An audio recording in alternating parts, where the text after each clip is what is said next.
21 જૂન વિશ્વ યોગ દિવસની ઉજવણીમાં પ્રાંત અધિકારી અને મામલતદાર સહિત શાળાના વિદ્યાર્થીઓએ અવનવા યોગાસન કર્યા હતા અને વડાપ્રધાન નરેન્દ્ર મોદીએ વિશાખાપટ્ટનમથી મેદસ્વીતા મુક્ત ભારતના નિર્માણ માટે રોજિંદા જીવનમાં ખાદ્ય તેલનો ઉપયોગ 10% ઘટાડવાનું આહવાન કર્યું હતું।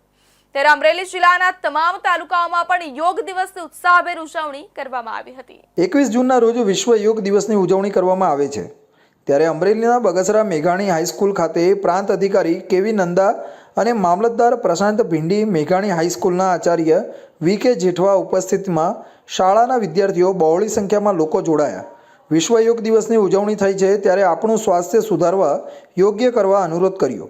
વડાપ્રધાન નરેન્દ્ર મોદીએ વિશાખાપટ્ટનમથી મેદસ્વીતા મુક્ત ભારત માટે નિર્માણ માટે રોજિંદા જીવનમાં ખાદ્ય તેલનો ઉપયોગ 10% ઘટાડવાનું આહવાન કર્યું। અમરેલી જિલ્લાના તમામ તાલુકાઓમાં પણ યોગ દિવસની ઉત્સાહભેર ઉજવણી કરવામાં આવી હતી। આંતરરાષ્ટ્રીય યોગ દિવસ 21 જૂને ઉજવાય છે। આ દિવસે શરીર તંદુરસ્ત રાખવામાં યોગનું મહત્ત્વ સમજાવવા માટે ઉજવાય છે। આમ તો યોગ દરેક ઉંમરના અને વર્ગના લોકો માટે છે।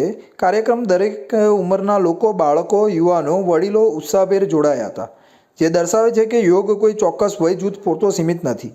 યોગ દરેક વ્યક્તિ માટે શારીરિક અને માનસિક સ્વાસ્થ્ય સુધારવા માટેનો એક શક્તિશાળી માર્ગ છે।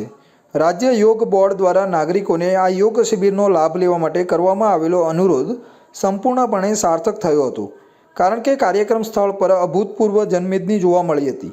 આ કાર્યક્રમો દ્વારા સમાજમાં યોગ પ્રત્યેની જાગૃતિ વધે છે અને લોકો સ્વસ્થ જીવનશૈલી અપનાવવા માટે પ્રેરિત થાય છે। તો અત્યાર સુધીના મહત્વના સમાચાર, વધુ સમાચાર માટે જોતા રહેજો ઇન્ડિયા ન્યૂઝ।